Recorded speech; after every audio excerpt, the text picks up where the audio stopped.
हमको हर बार छत्तीसगढ़ खींच करके ले आता है। यही वो भूमि है जहां से हमने पूरे भारत को बदलने का और हिंदुओं को संगठित करने का प्रण और संकल्प लिया था कि भारत तुम मेरा साथ दो, हम तुम्हें हिंदू राष्ट्र देंगे। यही वो भूमि है जहां पर पूरी दुनिया के नास्तिक विरोधी जो सनातन और हनुमान जी को नहीं मानते थे, उन्होंने हमारा विरोध किया था, लेकिन हनुमान जी की अनुकंपा और हिंदुओं के प्रबल सामर्थ्य सहयोग के कारण इसी रायपुर की गुड़ियारी वाले हनुमान जी में सनातनियों की विजय हुई थी। ये विजय की भूमि है, ये मातृभक्ति की भूमि है, छत्तीसगढ़ प्रेम की भूमि है, छत्तीसगढ़ हिंदुत्व की भूमि है, छत्तीसगढ़ राम की भूमि है, छत्तीसगढ़ श्री नारायण की भूमि है, छत्तीसगढ़ संतों की भूमि है और छत्तीसगढ़ आनंद की भूमि है। अब धीरे धीरे छत्तीसगढ़ की दिशा और दशा बदल रही। हिंदुत्व के विचार प्रसार के कारण धर्मांतरण पर लगाम लग रही है और आने वाले दिनों में छत्तीसगढ़ हो सकता, भगवान ने चाहा तो पहला ऐसा राज्य हो जहां धर्मांतरण के खिलाफ गांव-गांव में आवाज उठेगी और धर्मांतरण बंद होगा। पूरे भारत में छत्तीसगढ़ के लिए जो सबसे बड़ा दाग था छत्तीसगढ़ का नक्सलाइट, वह बेदाग होने जा रहा। इसके लिए बहुत बहुत शुभकामनाएं संपूर्ण छत्तीसगढ़ को। और जो भी सिपाही अपने प्राणों की बाजी खेलकर जमीन पर उतरकर गांव-गांव में अपने बलिदान के भय से दूर होकर बिल्कुल डट करके सीना तान करके नक्सलियों का सामना कर रहे हैं और उनको ढेर कर रहे हैं, और धीरे धीरे यह दाग छत्तीसगढ़ का अब बेदाग हो रहा है। पूर्व की घोषणा अनुसार हम आपको बता दें, साल 2025 में 7 नवंबर से 16 नवंबर तक हम दिल्ली से वृंदावन तक पदयात्रा कर रहे हैं। उसी का निमंत्रण लेकर के हम छत्तीसगढ़ आए और हमने चूंकि पूर्व की कथा में वचन दिया था, उस वचन पर हम अभी भी डटे हुए हैं। जल्दी ही छत्तीसगढ़ में पदयात्रा करेंगे। बाकी शेष जो भी पत्रकार बंधुओं के अंदर प्रश्न कौतुक कर रहा हो, खुजली कर रहा हो, पूछ सकते हो।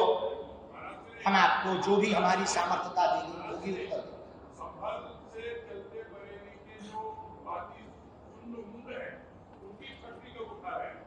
यूपी में अभी पदयात्रा है, फिर संभल हम जाएंगे और उन नक्कटों की भी ठटरी मारेंगे। चिंता मत करो, देश का ऐसा कोई कोना नहीं होगा जहां हम नहीं जाएंगे और हिंदू विरोधी लोगों की ठटरी और गठरी दोनों बांध कर या तो देश निकाला करवाएंगे या उनकी घर वापसी करवाएंगे।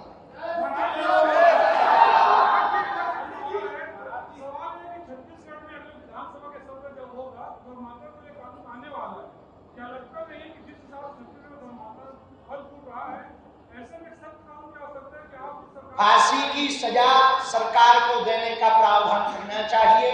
संविधान अनुसार किसी को भी बलात् रूप से लोभ लालच के रूप में दे करके धर्मांतरण करवाने का कोई अधिकार नहीं है। स्वेच्छानुसार कोई कर ले तो वो अपने प्रेम की बात है।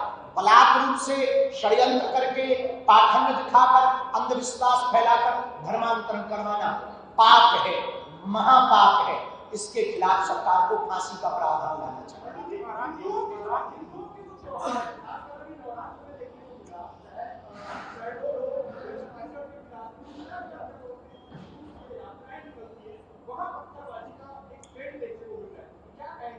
पूरे भारत में हिंदुओं को डराने धमकाने का प्रोपोगंडा विदेशी ताकतों के द्वारा पोषित करके चलाया जा रहा। चाहे वो बिलासपुर में शिवलिंग के ऊपर किया गया कुकृत्य हो, उसमें एक पकड़ा भी गया है, शायद इस्लाम धर्म का कोई व्यक्ति, मजहब का व्यक्ति था, वो पकड़ा गया है। ये सबसे बड़ा प्रायोजित तरीके से हिंदुओं को डराने का षड्यंत्र है। होली पर पत्थरबाजी, दुर्गा मूर्ति पर पत्थरबाजी, राम जुलूस पर पत्थरबाजी, ये इनका सबसे बड़ा ट्रेंड हो गया। इसी के लिए तो हम हिंदुओं के डर को मिटाने के लिए पूरे देश भर में पदयात्राएं कर रहे हैं और हिंदुओं को जगा रहे हैं कि हिंदुओं अब तुम माला और भाला अपने साथ रखो।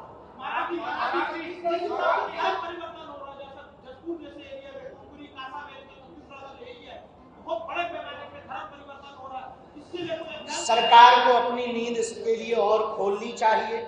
शायद यहाँ की सरकार थोड़ा सक्रिय हो रही है और सक्रिय होने की आवश्यकता है और वहाँ के स्थानीय हिंदुओं को सक्रिय होने की आवश्यकता है और खासकर जो धर्मांतरण कर रहे हैं उनको जगाने की आवश्यकता है। स्वधर्मे निधनम श्रेया परधर्मो भयावह। अपने बाप को ही बाप कहो, पड़ोसी के अंकल को बाप मत बनो।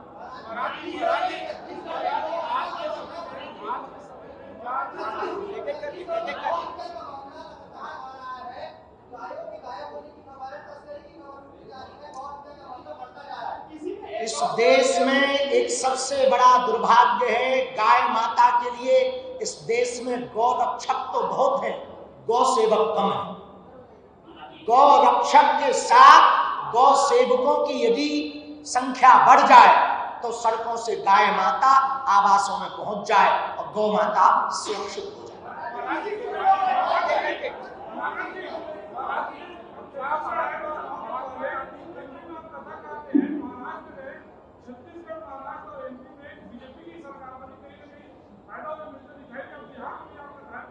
तुम्हारी जय हो, न जाने कौन सा पानी पीकर आए। हम युगांडा भी गए, वहां तो चुनाव नहीं थे। हम लंदन भी गए, वहां तो चुनाव नहीं थे। हम ऑस्ट्रेलिया भी गए। अब आरोप तो तुम पे भी लगाए जाते हैं कि आप दलाल पत्रकार, तो क्या कहोगे? आरोप तो किसी पर भी कोई कह देता आप गोदी नहीं दिया, किसी पर कुछ भी आरोप, क्योंकि मुंह में कंट्रोल नहीं है। तो हम आरोपों में यही कहेंगे हम किसी एक पार्टी के नहीं हैं, हम हिंदुओं के हैं। हम किसी एक पार्टी के न पोषक हैं, न किसी पार्टी के पक्षधर हैं, न विपक्ष में। जो हिंदुओं का है हम उसके हैं और उसके रहेंगे, चाहे वो कांग्रेसी हो, चाहे वो सपाई हो या भाजपाई हो। हमें न सपा से मतलब है, न बसपा से मतलब है, न कांग्रेस से मतलब है, न भाजपा से मतलब है। हमें हिंदुत्व और हिंदुस्तान से।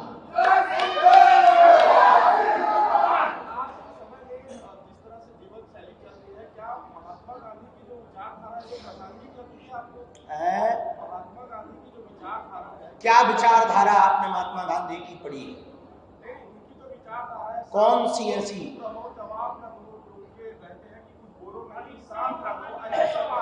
अहिंसा धर्म है, इसमें कोई संदेह नहीं है। लेकिन जब कोई बलात् रूप से आपको मारने आ जाए तो स्व की रक्षा करना भी धर्म है, इसको भी नहीं भूलना चाहिए। अहिंसा परमो धर्म, हिंसा धर्मो तथैव च। आगे का श्लोक है, अहिंसा परमो धर्म, हिंसा धर्मो तथैव च। फिर भी कोई हम पर हिंसा करे, हमें मारे, तो आत्मरक्षा करना संविधान में भी धर्म है और अध्यात्म पुराणों में भी धर्म है।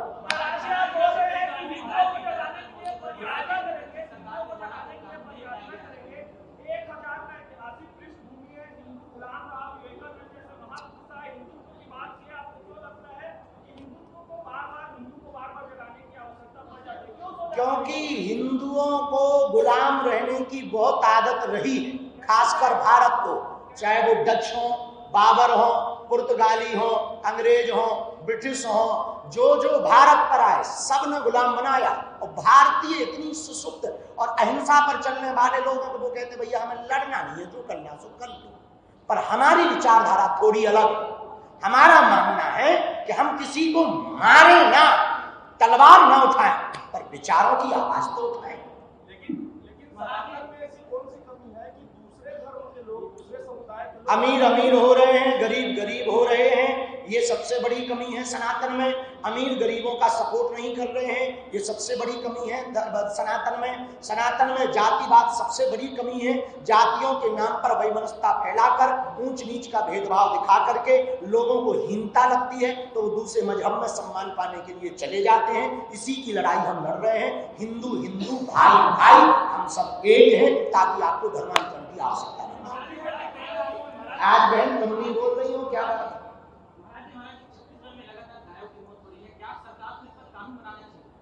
जी देखो, कानून से हमको ज्यादा पता नहीं कि क्या बदलाव होगा। क्योंकि महाराष्ट्र में भी राज्य माता बनाया गया, बल्कि छत्तीसगढ़ सरकार को अब हम सुझाव दे सकते हैं, आज्ञा नहीं दे सकते हैं, क्योंकि हम शासक नहीं हैं। गुरु आदेश नहीं देता, गुरु तो उपदेश देता है। तो हमारा उपदेश ये है छत्तीसगढ़ सरकार को, यदि हर तहसील स्तर पर गो अभ्यारण्य 5-5 हजार गौ माता का बना दिया जाए, ये समस्या ही निपट जाए। हमारे पास समाधान है, 5,000 गौ माता का एक गो अभ्यारण्य प्रत्येक तहसील स्तर पर हो, तो एक जिले में कितनी सड़कों पर गाय होगी? 20,000 ही होगी ना, 20,000 से ज्यादा तो होगी नहीं। लोग 4 तहसीलों में 20,000 गाय माता गो अभ्यारण्य में चली जाएंगी, सड़कों से गाय माता दूर हो जाएंगी, गाय माता सुरक्षित भी हो जाएंगी और वो गोचर भूमि भी सुरक्षित हो जाएगी।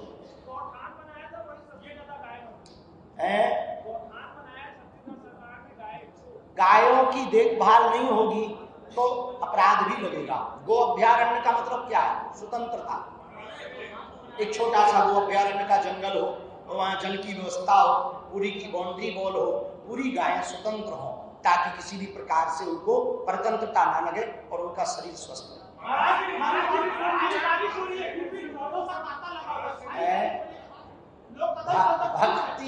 भक्ति पर बारिश खलल नहीं कर सकती।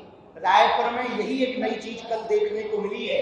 इंद्रदेव भी बागेश्वर बालाजी के भक्तों का बाल बांका नहीं कर पाए, वो वहां बरसते रहे, अंदर पंडाल में कथा बरसती रही, बाहर से इंद्र देवता भिगाते रहे, अंदर हनुमान की कथा भिगाती।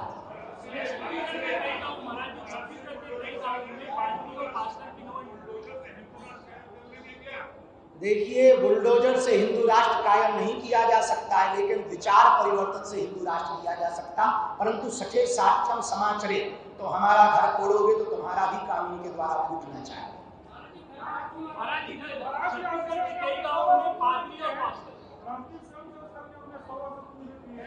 शताब्दी वर्ष की बहुत शुभकामनाएं। राष्ट्रीय स्वयंसेवक संघ ने गांव-गांव, गली-गली में प्रत्येक व्यक्ति के हिंदुत्व की विचारधारा को बचाने का प्रयत्न किया। डॉक्टर हेडगेवार जी की परंपरा, उनकी विचारधारा ने पूरे देश में एक नई क्रांति खड़ी की। हम इसके लिए संपूर्ण स्वयंसेवक संघ के सभी सदस्यों को शताब्दी वर्ष की बहुत बहुत धन्यवाद और साधुवाद देकर के शुभकामनाएं दे रहे हैं।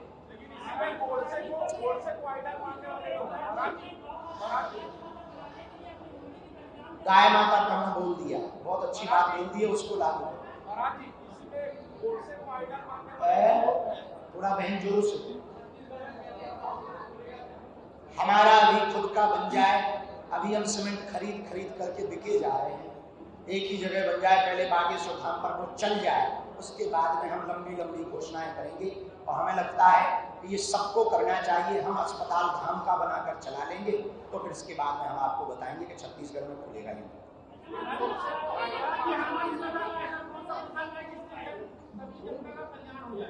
हनुमान कथा का सबसे बढ़िया प्रसंग है, कितने भी बड़े बन जाओ पर विनम्र हो। हनुमान जी से ये सीखो, विनम्रता यदि आपके जीवन में आ जाएगी तो जीवन में आधे से ज्यादा झंझटें तुम्हारी ऐसी निपट जाएंगी। आप बड़े पत्रकार बन जाओ तो फिर प्रोटोकॉल देखोगे, घड़ी देखोगे, टाइम पे नहीं आए, बाहर में गया, हम नहीं लेंगे अब इंटरव्यू, हम जा रहे हैं। उससे होगा क्या? नुकसान दो होगा। एक तो माइंड पे आपको टेंशन आएगी, प्रेशर आएगा। दूसरा, आपको बहुत कम लोग लाइक करेंगे। तीसरा, स्वीकारोक्ति समाज से खत्म हो जाएगी। चौथा, आप जो है समाज से बाहर दृष्टि में, वैसे नहीं दृष्टि में। इसलिए विनम्र रहोगे, थोड़ा सा सामंजस्य करने की सामर्थ्यता रखोगे। ये हनुमान जी से सीख है कि हनुमान जी बलवान भी हैं पर विनम्र भी हैं। हनुमान जी बुद्धिमान भी हैं पर विनम्र भी हैं। हनुमान जी विद्यावान भी हैं पर विनम्र भी हैं। हनुमान जी सामर्थ्यवान भी हैं पर विनम्र भी हैं। हनुमान जी सकल गुण निधान भी हैं पर विनम्र भी हैं।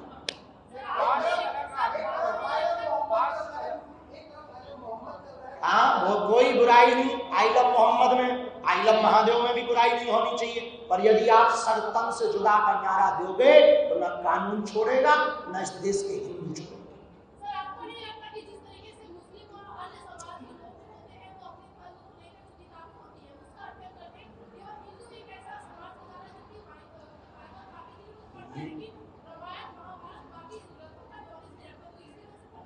कुछ पढ़े लिखे हिंदुओं पे धर्म के नाम का फोबिया हो गया। अब पूछिए कैसे? उनको लगता है कि बच्चों को इसमें पाड़ना मूर्खता, अपितु देश को बचाने के लिए सर्वोत्तम उपाय यही है, राष्ट्र को बचाने के लिए, अपनी संस्कृति को बचाने के लिए, कि प्रत्येक भारत के मंदिरों में हर रविवार को 3 घंटे का ट्यूशन सनातन संस्कृति का यदि मुफ्त में देना प्रारंभ किया जाए तो बच्चों की संस्कृति भी बचेगी, भारत के संस्कार भी सुदृढ़ होंगे, हिंदू धर्म भी प्रबल होगा। सरकार को एक चैप्टर इसका लगाना चाहिए, यदि सरकार हिंदूवादी विचारधारा को मानती है तो। यदि नहीं मानती, सर्वधर्म समभाव मानती है तो कोई बात नहीं, इस बात को प्रोत्साहित दे दे कि वो गुरुकुलम खोलने के लिए कुछ प्रोत्साहित कर।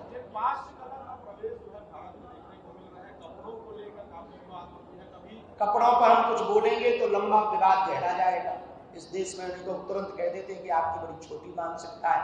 हम यही कहेंगे कि यदि कम कपड़े पहनना मॉडर्न जमाना है तो सबसे बेहतरीन मॉडर्न भैंसिया है वो कपड़े ही नहीं पहनते।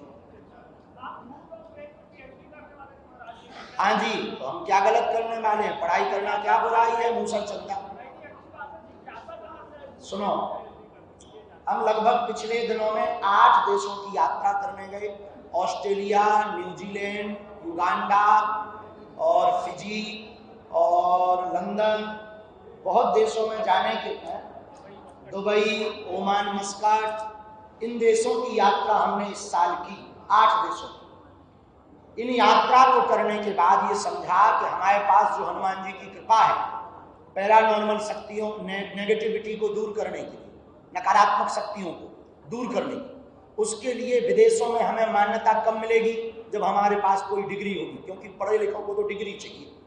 तो कैम्ब्रिज ऑक्सफोर्ड यूनिवर्सिटी में एक चैप्टर प्रारंभ हुआ है पैरानॉर्मल के लिए। पैरानॉर्मल के लिए, पैरानॉर्मल शोध पर बहुत लोगों ने पीएचडी की।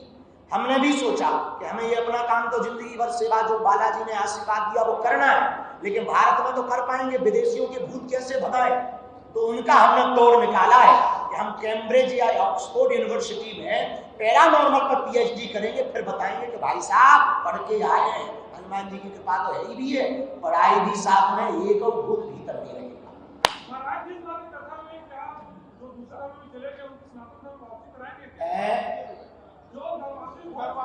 जो धर्मांतरित हो गए हैं, घर वापसी यदि करना चाहें, खुला मंच है बागेश्वर धाम का, यहाँ रायपुर छत्तीसगढ़ में 5 तारीख है, आज से 8 तारीख के बीच में आवे, और हमारा प्रयत्न है कि इस कथा में भी घर वापसी हो, चूंकि 2023 में यहाँ पर की थी। कई गांवों में पादरी और पास्टर की नो एंट्री का 7 नवंबर से 16 नवंबर।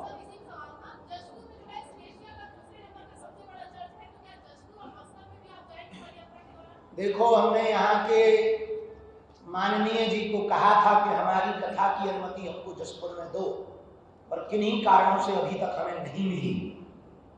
यदि मिलती है तो हम पूर्ण स्वैच्छिक रूप से जसपुर में कथा करने की बहुत प्रबल भावना रखते हैं। यदि कथा नहीं होगी तो जब भी हमको अनुमति मिलेगी, क्योंकि हमारे सिद्धांत में हमारे पूर्वजों ने कानून को, संविधान को स्वीकार किया है, तो हम कभी भी कानून हाथ में नहीं लेते। इसलिए जब भी हमें अनुमति मिलेगी तब हम बस्तर क्षेत्र में कथा, नहीं तो पदयात्रा तो करेंगे। सभी वरिष्ठ नेता आ रहे हैं, तो क्या एक बार फिर से पहल करेंगे कि अनुमति मिल जाए कथा करने की? एक बार कहा जा सकता, किसी को हमारी बात का एक ही बार ही गंभीरता ना हो, हम एक बार तुम्हें समझाएंगे, जब ना समझो तो हम समझ जाएंगे, तुम्हें नहीं समझना है हम ही समझ जाते।